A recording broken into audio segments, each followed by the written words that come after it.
السلام علیکم۔ وعلیکم السلام ورحمۃ اللہ وبرکاتہ۔ پچھلے سیشن میں ہم نے سورہ بقرہ کی آیت نمبر 83 پہ بہت تفصیل سے گفتگو کری تھی، کیونکہ وہ بہت ہی جامع آیت تھی جس میں اللہ کی بندگی سے لے کے بہت سارے معاملات اور ہماری سماجی زندگی سے متعلق بہت ساری چیزیں تھیں۔ اب ہم اس سے آگے چلیں گے آیت نمبر 84 سے۔ چلیں طارق صاحب بسم اللہ۔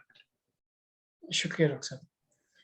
آیت نمبر 84 سورہ بقرہ کی۔ اعوذ باللہ من الشیطان الرجیم، بسم اللہ الرحمن الرحیم۔ وَإِذَا أَخَذْنَا مِيثَاقَكُمْ لَا تَسْفِكُونَ دِمَاءَكُمْ وَلَا تُخْرِجُونَ أَنفُسَكُمْ مِنْ دِيَارِكُمْ ثُمَّ أَقْرَرْتُمْ وَأَنْتُمْ تَشْهَدُونَ۔ اور جب ہم نے تم سے پکا وعدہ لیا کہ تم اپنوں کا قتل نہیں کرو گے اور اپنوں کو ان کے ٹھکانوں سے نہیں نکالو گے، تم نے اقرار کیا اور تم خود گواہ تھے۔ اس سے پہلے جو آیت گزر چکی ہے اس میں بھی چند وہ باتیں بیان کی گئی ہیں جن پہ عمل کرنے سے زندگی میں سکون آ جاتا ہے، اور اس کے بعد میں اس آیت میں بھی ایک ایسے موضوع کی طرف اشارہ کیا گیا ہے جس کی وجہ سے جس پہ عمل کیا جائے تو سکون ہے، اور عمل نہ کیا جائے تو بے چینی اور پریشانیاں زندگی میں آ جاتی ہیں۔ انسان کی، یا یوں کہیں کہ جان کی حفاظت، جان کے لیے احترام، رسپیکٹ کتنا ہے، اس قرآن کی اس آیت سے بھی ہم سمجھ سکتے ہیں، اور ایک جگہ پہ اور بھی گزرا ہے کہ ناحق کسی بلا وجہ یا بغیر کسی ریزن کے کسی کی جان کا لینا کفر کی بات ہے۔ یہ تو انسان کی جان بہت قیمتی ہے۔ اسی طرف اس میں اشارہ کیا گیا ہے کہ جب اللہ تعالیٰ نے جس قوم کا ذکر چل رہا ہے یعنی بنی اسرائیل، جب ان سے وعدہ لیا تھا تو ان وعدوں میں ایک وعدہ یہ بھی لیا تھا کہ تم کسی انسان کی جان کے ساتھ میں بے احترامی کا معاملہ نہیں کرو گے۔ بے احترامی یعنی رسپیکٹ نہ کیا جائے، اور رسپیکٹ جب کرتے ہیں تو اس کا یہ ہے کہ سب سے پہلے ہم اس کو رہنے کی اجازت دیتے ہیں، پیسفل کو ایگزسٹنس کی بات ہوتی ہے، کیونکہ جب یہ نہیں ہے تو پھر اس کا مطلب ہے رسپیکٹ نہیں کر رہے ہیں مطلب کی۔ تو یہاں اس بات کی طرف اشارہ کیا گیا ہے کہ تم خون نہیں بہاؤ گے اور گھروں سے نکالو گے نہیں، بے گھر نہیں کرو گے، گھروں سے بھگاؤ گے نہیں، سکون سے ان کو رہنے دو گے، اور ساتھ ہی ساتھ میں ان کی جان کی حفاظت کا پورا انتظام بھی تم کرو گے۔ تو یہ بہت ہی اہم حصہ ہے جس کی طرف اشارہ کیا گیا ہے کہ اگر ہم جان کی حفاظت کے تعلق سے الرٹ ہو جائیں تو بہت ساری چیزیں، بہت ساری تکلیفیں ہماری زندگی میں ایسی ہیں جن سے ہم خود بخود محفوظ اور ایک پرسکون زندگی ہم کو مل سکتی ہے۔ دو چیزیں جو بہت فساد کی وجہ ہوتی تھیں اور آج بھی ہیں، ان کا یہاں بہت وضاحت سے ذکر ہے کہ لوگوں کو ان کے گھروں سے نکالنا یعنی بے گھر کرنا، اور ان کے ساتھ خوریزی کرنا، قتل و غارت گری کرنا۔ بنی اسرائیل سے اس چیز کا وعدہ لیا گیا تھا، اور جیسا اس آیت میں کہا گیا ہے کہ تم نے اقرار بھی کیا اور تم نے خود کیا تھا، اس لیے تم خود اس کے گواہ، یعنی بالکل یہ پکی بات ہے، تم لوگوں نے وعدہ کیا تھا، لیکن اس کے بعد بھی انہوں نے یہ حرکت کری۔ تو یقیناً اس کا ذکر یوں کیا جا رہا ہے کیونکہ یہ وہ قوم ہے جس نے اللہ تعالیٰ کی کس طرح کی نافرمانی کری جس کے نتیجے میں وہ عذاب زدہ ہوئے تھے۔ تو یہ دو اہم چیزیں ہیں جو آج کے زمانے میں ہمیں سبق لینا چاہیے کہ پچھلی آیت میں جس طرح سے احسان کا، اچھا بولنے کا اور اچھے معاملات کا ذکر تھا، تو وہ یہاں اس طرح سے بھی جڑا ہوا ہے کہ آپ کو لوگوں کو انہیں بے گھر نہیں کرنا، اور ان کے ساتھ مار کاٹ، خونریزی نہیں کرنی، ان قتل و غارت گری بالکل نہیں کرنی، کیونکہ یہ وضاحت سے قرآن میں کافی جگہ آ چکا ہے، جیسا ڈاکٹر طارق صاحب نے ذکر کیا کہ انسان کی عزت اور احترام لازمی ہے اور فرض ہے ہم سب کے اوپر۔ چلیں آگے چلتے ہیں۔ ثم انتم هؤلاء تقتلون انفسكم وتخرجون فريقا منكم من ديارهم تظاهرون عليهم بالإثم والعدوان وإن يأتوكم أسارى تفادوهم وهو محرم عليكم إخراجهم أفتؤمنون ببعض الكتاب وتكفرون ببعض فما جزاء من يفعل ذلك منكم إلا خزي في الحياة الدنيا ويوم القيامة يردون إلى أشد العذاب وما الله بغافل عما تعملون۔ اس کے بعد تم ہی اپنوں کو کچل دیتے ہو اور اپنوں میں سے کچھ لوگوں کو ان کے ٹھکانوں سے نکالتے ہو، ان کے ساتھ برا معاملہ اور ظلم و زیادتی کرتے ہو، اور اگر وہ قیدی بن کر تمہارے پاس آئیں تو مال دے کر ان کو چھوڑاتے ہو، انہیں نکالنا ہی حرام تھا۔ کیا تم کتاب کے کچھ حصے پر ایمان لاتے ہو اور کچھ حصے کا انکار کرتے ہو؟ تم میں جو ایسا کرے اس کا کیا بدلہ ہوگا سوائے اس کے کہ دنیاوی زندگی میں رسوا ہو اور قیامت کے دن سخت عذاب میں ڈال دیا جائے۔ جو کچھ تم لوگ کر رہے ہو اللہ اسے جانتا ہے۔ اس آیت میں ایک نفسیاتی پہلو کی طرف اشارہ کیا گیا ہے کہ انسان بنیادی طور پر دوسرے انسانوں کے تعلق سے ہمدردی کا جذبہ رکھتا ہے۔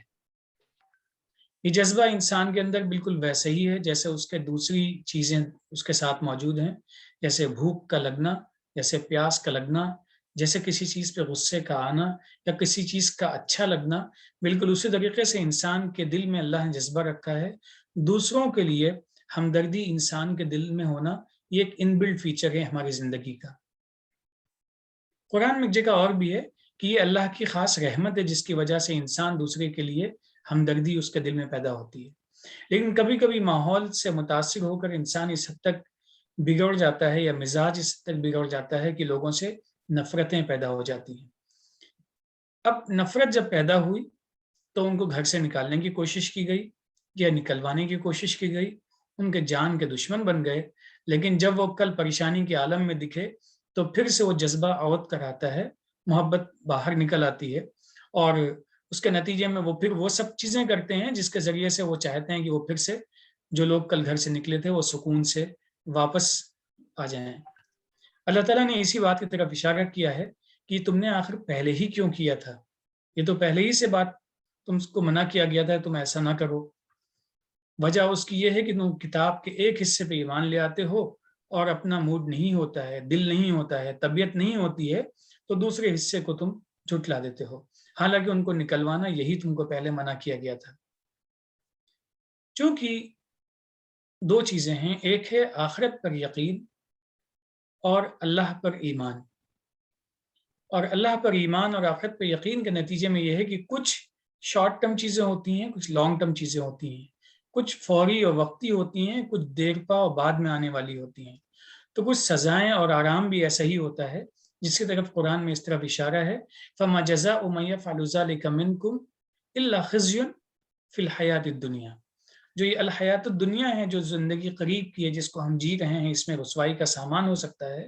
اس نافرمانی کی وجہ سے، اور دوسری وجہ یہ ہو سکتی ہے کہ جب قیامت آئے گی، حساب کتاب ہوگا، تو اس غلطی کی وجہ سے وہاں بھی بہت ہی سختی کا سامنا کرنا پڑے گا۔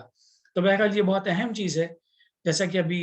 ڈاکٹر صاحب آپ نے بھی وضاحت فرمائی اور اس سے پہلے بھی لیکچر میں پچھلی آیت میں بھی وضاحت کی تھی کہ انسان کو انسان کا احترام بہر صورت کرنا چاہیے۔ خوشی میں تو کرنا بہت آسان ہے، لیکن تکلیف کی صورت میں کرنا یہ تھوڑا سا مشکل ہے، اور یہی ہمارے امتحان کی گھڑی ہوتی ہے۔ دیکھیے یہاں پہلے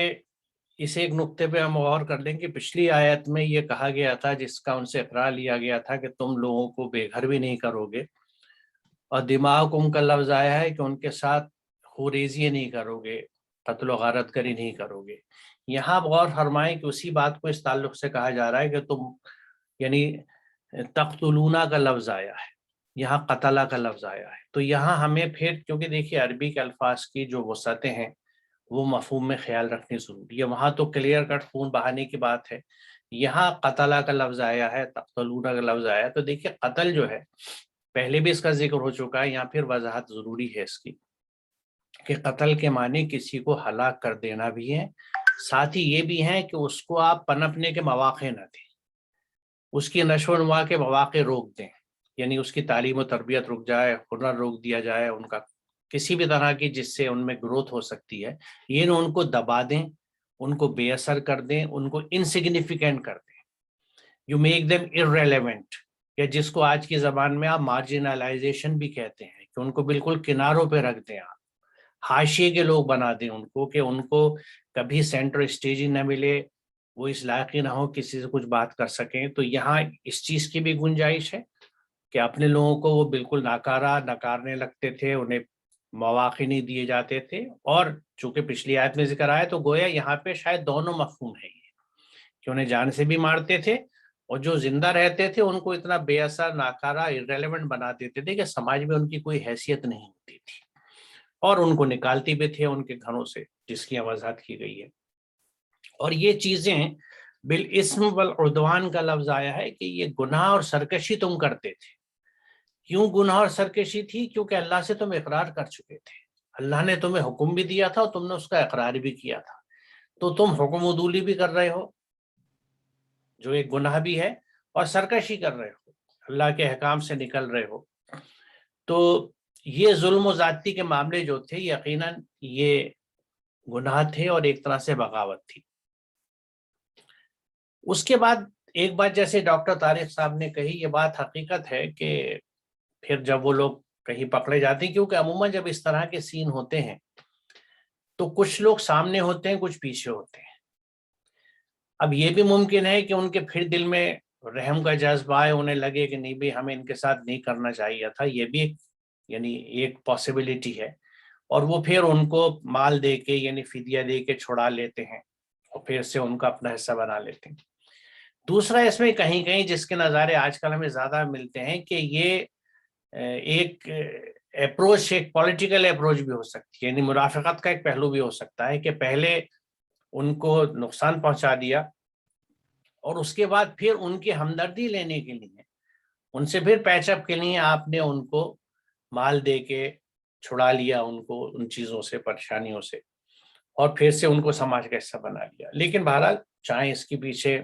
نیت و وجہ کچھ بھی ہو تو اللہ جانتا ہے، لیکن یہ چیز غلط اس لیے ہے کہ آپ کو اولا نہیں ایسا نہیں کرنا تھا. اللہ نے تو منع کیا تھا کہ لوگوں کو نہ گھر سے نکالو، نہ قتل خوریزی کرو، کسی طرح کی چیز مت کرو. اب دیکھیے جب اللہ نے ایک چیز کو منع کیا، اس میں کہیں یہ بھی جذبہ ہو سکتا ہے جیسے ڈاکٹر طارق نے کہا کہ بھئی انہیں یاد آیا کہ نہیں بھی اللہ نے منع کیا تھا، لہٰذا یہ اپنے لوگ ہیں، ان کی جان بچا لو، مال دے کے ان کو چھڑا لو تاکہ یہ آزاد ہو جائیں اور اپنی زندگی کے دھارے میں پھر سے شامل ہو جائیں. تو اب یہاں پہ ایک طرف تو آپ نے اللہ کے احکامات سے کھلی بغاوت کری، سرکشی کری، گناہ کیا. دوسری طرف آپ ایک چیز کو، کیونکہ ہوا کیا کہ وہاں آپ کا جی یہ چاہ رہا تھا کہ ہم ان کو نقصان پہنچائیں، ان کو ختم کر دیں، ہلاک کر دیں، بے اثر کر دیں، گھروں سے بے گھر کر دیں. اس وقت آپ اللہ کے احکام کو نہیں دیکھ رہے تھے، آپ اپنی خواہشات، اپنے ڈیزائرز یا اپنے غصے یا جس وجہ سے بھی آپ نے یہ غیر انسانی کام کیا یا اللہ کے احکامات کی خلاف ورزی کری، اس وقت آپ اللہ کے احکامات کے تحت نہیں چل رہے تھے.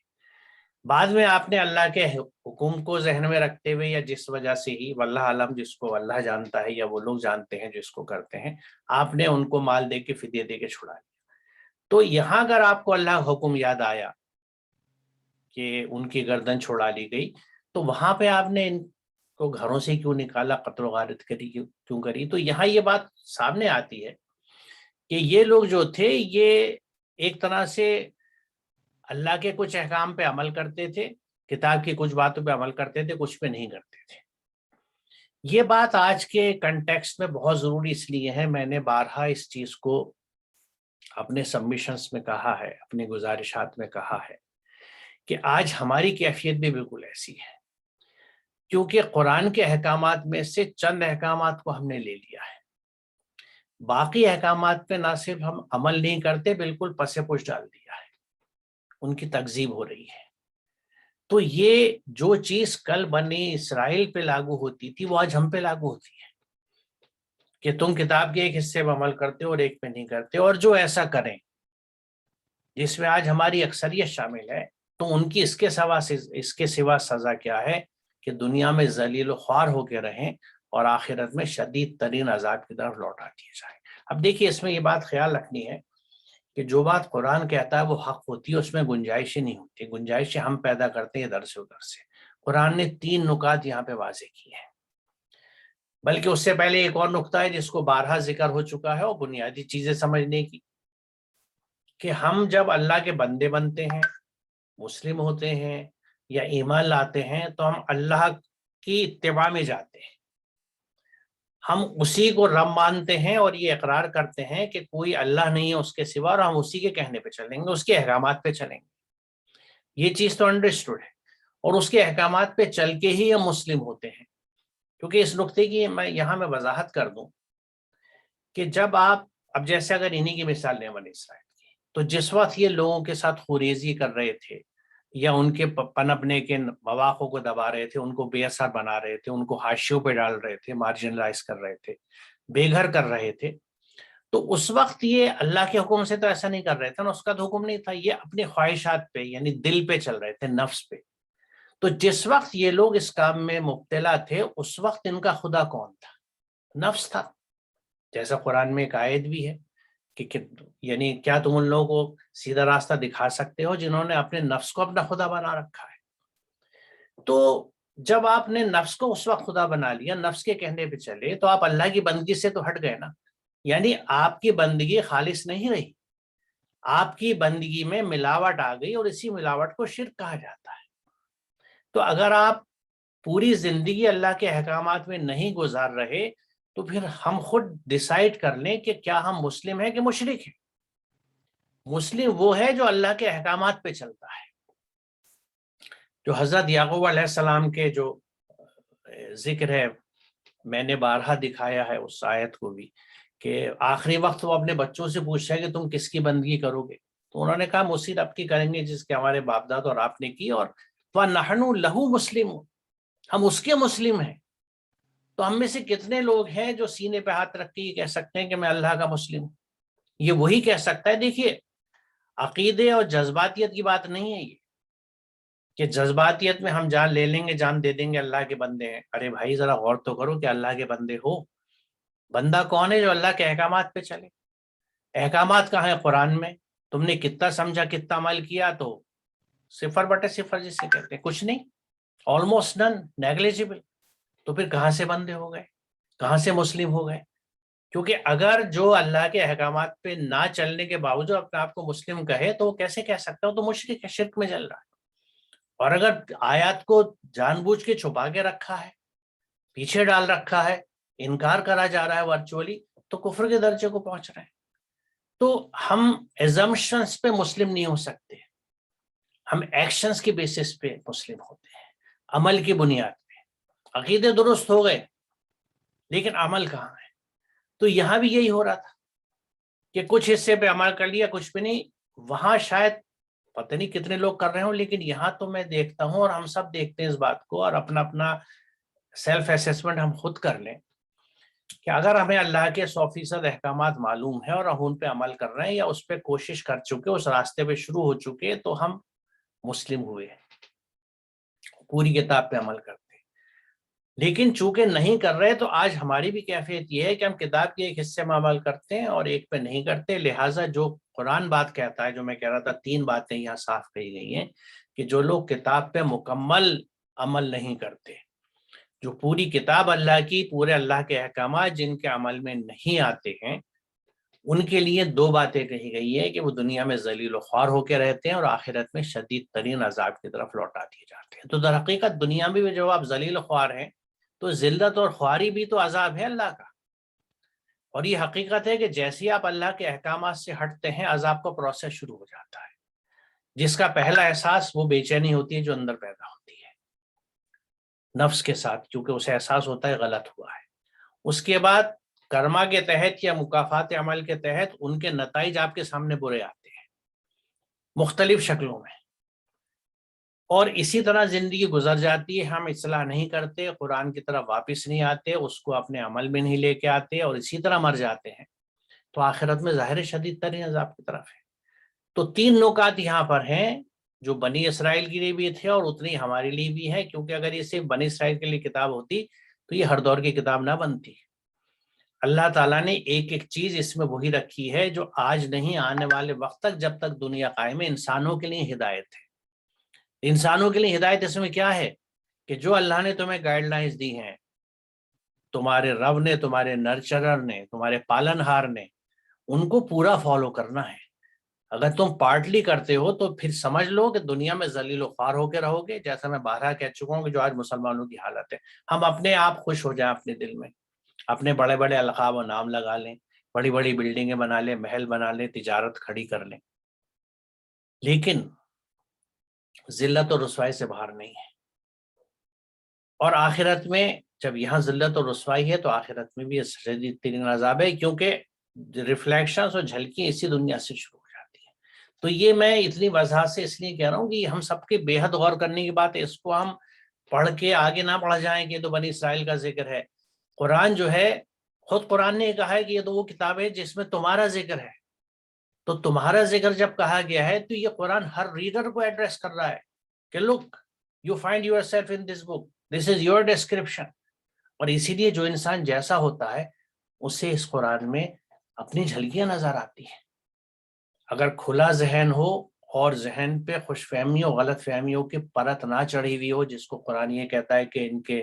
دلوں پہ تالے پڑ گئے ہیں، ذہن بند ہو چکے ہیں، اگر بند نہیں ہے تو یہاں فوراً یہ احساس ہوگا کہ جب بنی اسرائیل نے کتاب اللہ کے کچھ احکامات چھوڑے اور کچھ پہ عمل کیا اور یہ مستقل وہ کرتے چلے آ رہے تھے، تو ان کے لیے یہ بات کہی گئی ہے کہ تم ذلیل و خوار ہو کے رہو گے اور آخرت میں شدید ترین عذاب کی طرف۔ تو کہیں ہم تو یہ نہیں کر رہے، ہمیں اس میں آئینہ دیکھنا چاہیے، ایک وارننگ ہے ہمارے لیے۔ اور میں نہیں سمجھتا کہ کوئی سمجھدار شخص اس کو سمجھنے کے بعد کانپ نہیں جائے گا، کیونکہ ہماری اکثریت 100% قرآن کو نہ تو سمجھتی ہے۔ دیکھیے، قرآن سمجھ کے پورے قرآن پہ ایک دم عمل نہیں ہو سکتا، سیدھی سی بات ہے۔ قرآن میں جو آپ کو احکامات دیے گئے ہیں وہ آپ کی عمر اور وقت کے ساتھ پھیلے ہوئے ہیں، یعنی ہم کہہ سکتے ہیں کہ they are spread over time and space. آپ جیسے جیسے عمر کی اسٹیجز میں آتے ہیں اس وقت کے احکامات آپ پہ لاگو ہوتے ہیں۔ جب آپ سمجھدار ہوتے ہیں تو اس وقت کے احکامات ہیں، جب آپ شادی کرتے ہیں اس وقت کے احکامات ہیں، جب آپ بچے پیدا کرتے ہیں اس وقت کے احکامات ہیں، جب آپ مال جمع کرنے لگتے ہیں، کمانے لگتے ہیں، اس وقت کے احکامات ہیں، اور اس کے بعد آگے کی زندگی کے ہر اسٹیج کے احکامات قرآن میں ہیں۔ تو آپ تو یعنی قرآن کو جئیں گے نا اپنے ساتھ، ایک دن میں تو نہیں ہو سکتا۔ لیکن اگر آپ اس پروسیس میں آ گئے کہ آپ نے اپنی جوانی میں جس وقت آپ مثال کے طور پہ اگر علم سیکھ رہے تھے یا کاروبار سیکھ رہے تھے یا کام سیکھ رہے تھے، تو وہاں اللہ کے احکامات کے حساب سے اس کام کو کیا، تو آپ آ چکے، کیونکہ آپ نے قرآن سمجھ دیا ہے، اور اس وقت آپ کی زندگی میں اور آپ کی عمر اور وقت کے تقاضوں کے تحت جو احکامات آپ کے لیے ریلیونٹ ہیں ان کو آپ مان کے چل رہے ہیں، اور آگے آپ تیار ہیں قرآن کے مطابق زندگی گزارنے کے لیے، تو آپ کا معاملہ کمپلیٹ ہو گیا، you are on the right path, آپ صراط مستقیم پر ہیں۔ اور ایسے میں اللہ کی مدد آپ کے ساتھ ہوتی ہے، وہ آپ کہیں دڑبڑائیں گے بھی تو وہ وارن بھی کر دے گا، آپ کو سیدھا راستہ بھی دکھائے گا، آپ کی مدد بھی کرے گا۔ لیکن اگر اس پہ آپ نہیں آئے تو آپ نے تو شروعات ہی نہیں کری، آپ نے تو اس منزل کی طرف سفر ہی نہیں شروع کیا، جس منزل کی طرف جانا تھا اس کی بس میں یا ٹرین میں تو آپ بیٹھے ہی نہیں، تو سفر کہاں سے شروع ہوگا؟ تو اس کو ہمیں سمجھ لینا چاہیے کہ اللہ کی پوری کتاب کو سمجھ کے عمل کرنے کا نام ہی مسلم ہونا ہے، اور اگر ہم یہ نہیں کرتے تو یہاں یہ وضاحت ہے اس آیت میں کہ اگر تم کتاب کے ایک حصے پہ عمل کرتے ہو دوسرے پہ نہیں، جو ایسا کریں ان کی اس کے سوا سزا کیا ہے، یعنی نہیں ہے سزا اس کے علاوہ کہ دنیا میں ذلیل و خوار ہو کے رہیں اور آخرت میں شدید ترین عذاب کی طرف لوٹا دیے جائیں۔ It is a big eye opener. اگر یہاں پہ بھی ہماری آنکھیں نہیں کھلتی تو پھر ہمیں یہ سمجھ لینا چاہیے کہ ہمارے دل جو ہیں وہ مردہ ہو چکے ہیں۔ مجھے سخت کلامی کے لیے معاف کیجیے گا، لیکن اس کے علاوہ کوئی چارہ نہیں ہے، کیونکہ یہ حقیقت ہے، میں بھی چاروں طرف دیکھتا ہوں، آپ بھی دیکھتے ہوں گے اگر اس طرف دھیان دیتا ہوں۔ چلے طارق صاحب اگلی آیت لیتے ہیں۔ شکریہ ڈاکٹر صاحب وضاحت کے لیے۔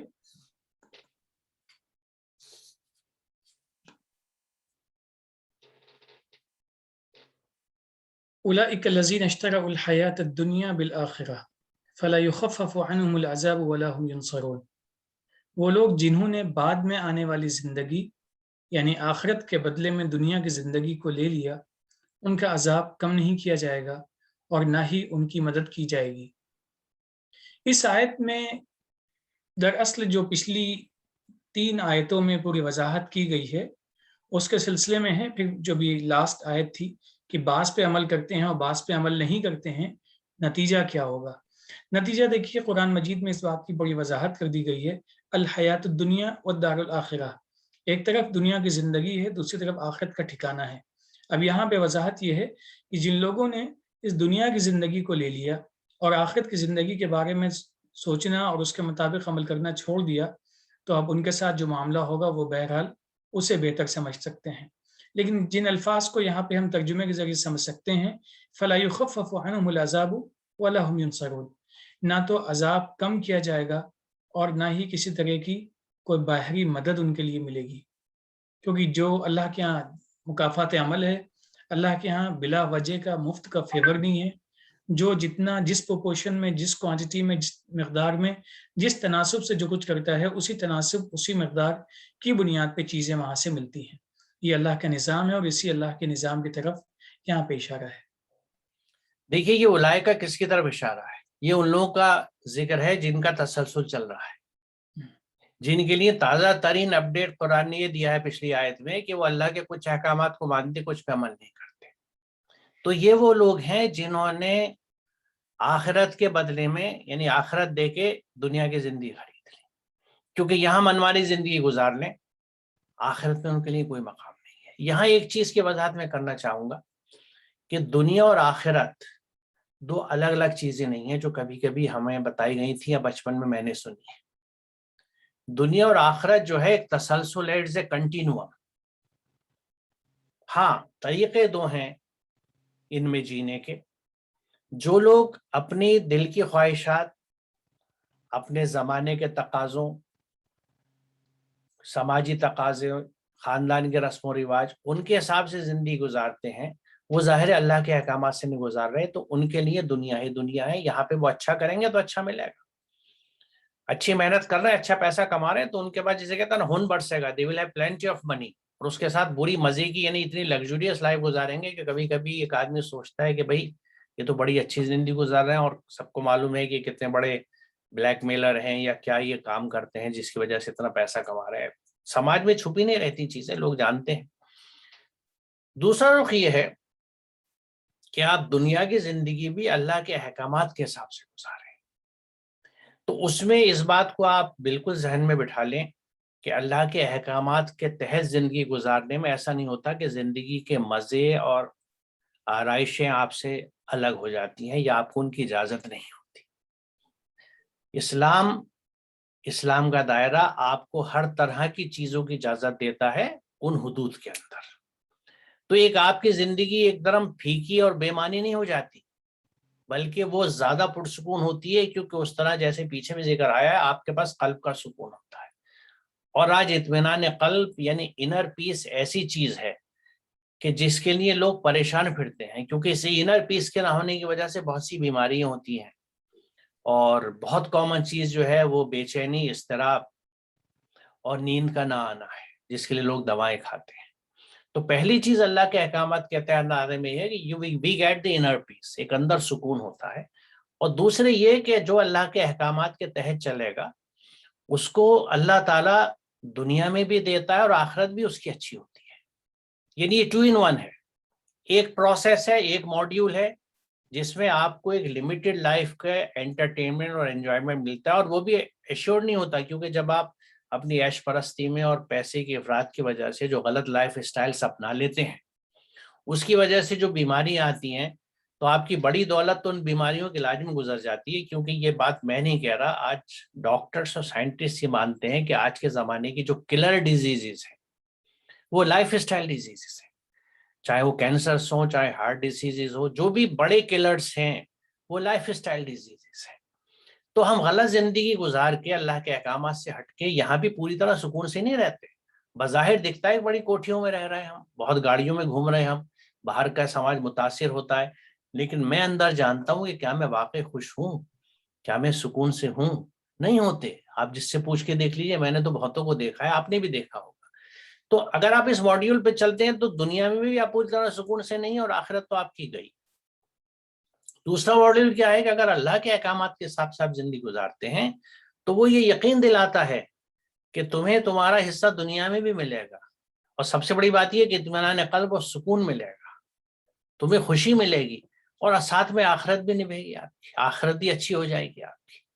تو ظاہر ہے جو وہ بے وقوف ہیں جو اپنی اس چھوٹی سی زندگی کی عمر کے لیے، جو ایٹرنل لائف ہے، جو ہمیشہ کی زندگی ہے، اس کا سودا کر لیتے ہیں۔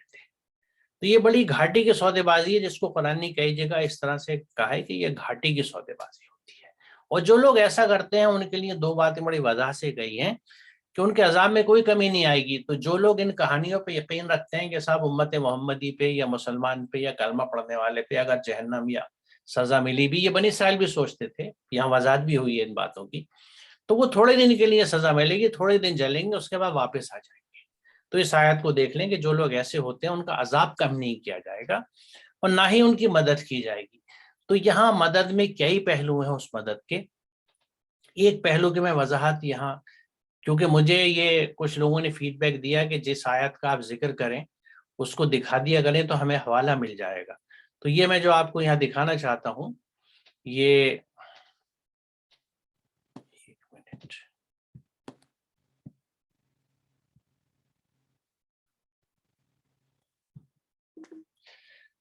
یہ آیت ہے جو یہ کہتی ہے حقیقت یہ ہے کہ اللہ کسی قوم کی حالت نہیں بدلتا جب تک وہ خود اپنے اوصاف نہیں بدلتے. یعنی اس کو میں اس لیے دکھانا چاہ رہا تھا کہ جب تک آپ خود اپنے آپ کو نہیں بدلتے کوئی چیز نہیں بدلتی. You be the change. یعنی اگر میں غلط راستے پہ چل رہا ہوں اور مجھے اللہ کی ہدایت مل جاتی ہے تو مجھے سب سے پہلے اپنے راستے کو درست کرنا پڑے گا. یعنی مجھے اپنے آپ کو درست کرنا پڑے گا, مجھے اپنی جو حرکتیں ہیں, جو طریقہ زندگی گزارنے کا, اس کو چینج کرنا پڑے گا. تو دیکھیے جب میری طرف سے تبدیلی آتی ہے اور میں اللہ کی طرف رجوع کرتا ہوں, اس کے کلام کو سمجھ کے زندگی اس طرف گزارنے لگتا ہوں, تو پھر اللہ کی طرف سے مدد آتی ہے. تو یہاں ان لوگوں کے ساتھ مدد اس لیے بھی نہیں آئے گی کیونکہ انہوں نے نہ اپنے آپ کو بدلا جبکہ بار بار وارننگ دی جا رہی تھی, اور نہ اللہ کے احکامات کے تحت آئے, نہ اس کے مسلم بنے, نہ اس کو سبمٹ کیا. کیونکہ اللہ کی مدد آنے کا ایک قانون ہے اور اللہ اپنے قانونوں سے نہیں ہٹتا, اپنے قانونوں کو کبھی نہیں بدلتا. تو مدد کا بھی قانون ہے کہ ان کی مدد کیوں نہیں کی جائے گی, اس لیے نہیں کہ اللہ تعالیٰ ان سے ناراض ہو گیا کہ بہت بری قوم تھی. یہ قوم اگر اب بھی اللہ کی ہدایت پہ آتی ہے واپس صحیح طریقے سے, کیونکہ دلوں کا حل تو اللہ جانتا ہے, یا وہ شخص جانتا ہے جو کہہ رہا ہے کہ میں اللہ کی طرف رجوع کر گیا, واپس آ گیا, تو حقیقت کیا ہے وہ شخص جانتا ہے یا اللہ جانتا ہے. تو چونکہ وہ جانتا ہے اس لیے اسی طرح کا ٹریٹمنٹ اسے مل جائے گا. تو اگر آج بھی یہ لوٹتے ہیں تو وہ راستے کھل جائیں گے, ان کو توبہ بھی ملے گی اصلاح کے بعد, اور یہ مسلمین میں اور مومنین میں شامل ہوں گے, اور پھر ان کو مدد بھی ملے گی. تو یہ تصور میں نے اس لیے واضح کیا کہ ایسا نہیں ہے کہ صاحب اللہ کیوں مدد, اللہ یوں نہیں مدد کرے گا, اس کا قانون ہے مدد کا, اور وہ مدد کا قانون اس آیت میں واضح کر دیا گیا کہ آپ خود اپنی کوشش کرتے ہیں جب آپ کی مدد ہوتی ہے. آپ اپنی مدد کریے تو پھر اللہ تعالیٰ کی مدد آپ کے ساتھ آتی ہے. اور اپنی مدد کیا ہے کہ اپنے آپ کو آگ سے بچا لو. کس طرح آگ سے بچا لو کہ اپنے آپ کو اللہ کے احکامات سے جوڑ لو, چند چنندہ احکامات سے نہیں جس پہ اسلام آج چل رہا ہے. میں بار بار اس لیے کہہ رہا ہوں کیونکہ میں یہ مان کے چلتا ہوں کہ ہر ایپیسوڈ کو کچھ نئے لوگ دیکھیں گے. ہمارے ہر ڈسکشن کو ضروری نہیں ہے سب لوگ کنٹینیوٹی, کچھ لوگ دیکھتے ہیں لیکن جو بھی دیکھے وہ اس میسج کو سمجھے, نہ وہ یہ سمجھے کہ خدا نخواستہ ہم لوگ نماز روزہ یا جو زکوٰۃ اور حج جو ہمارے فرائض ہیں جن کو ہم پریکٹس کرتے ہیں ان کو ہم انڈرمائن کر رہے ہیں, ان کی مخالفت کرتے ہیں یا ان کی اہمیت تسلیم نہیں کرتے. قطعاً نہیں, یہ فرائض ہیں, ان کی اہمیت ہے اور اس پہ عمل کرنا چاہیے. لیکن ہمارا صرف سوال یہاں پہ یہ ہے کہ باقی احکامات جو ہے قرآن کے, ان کو ہم نے کس بنیاد پہ چھوڑ دیا, جبکہ ابھی پچھلی آیت پہ ہم نے یہ دیکھا تھا کہ اللہ تعالیٰ یہ کہتا ہے کہ جو کتاب کے ایک حصے پہ عمل کرتے ہیں اور ایک پہ نہیں کرتے ان کی سزا, جو ایسا کریں ان کی سزا اس کے سوا کیا ہے کہ دنیا میں ذلیل و خوار ہو کے رہیں, آخرت میں شدید ترین عذاب کی طرف لوٹا دیے جائیں. تو ایسے لوگ جو ہوتے ہیں ان کے لیے قرآن میں اس آیت میں یہ کہا جا رہا ہے 86 میں سورہ بقرہ کی کہ نہ تو ان کا عذاب کم ہوگا, اس غلط فہمی سے ہم نکل جانا چاہیے. اگر اس کیفیت میں ہم مرے ہیں کہ پوری کتاب پہ عمل نہیں کر رہے تو نہ تو عذاب کم ہوگا, نہ ان کو کہیں سے مدد ملے گی, یہاں بھی نہیں ملے گی کیونکہ ہم اس راستے پہ نہیں آئے, اور آخرت میں بھی نہیں ملے گی کسی طرح کی. تو لہٰذا ان غلط فہمیوں سے ہم اپنے آپ کو بچا لیں. میرے خیال سے طارق صاحب آج کا سیشن ہم یہاں روکتے ہیں جی, اور انشاءاللہ اگلے سیشن میں اس سے آگے گفتگو کریں گے. وآخر دعوانا الحمدللہ رب العالمین. السلام علیکم. وعلیکم السلام.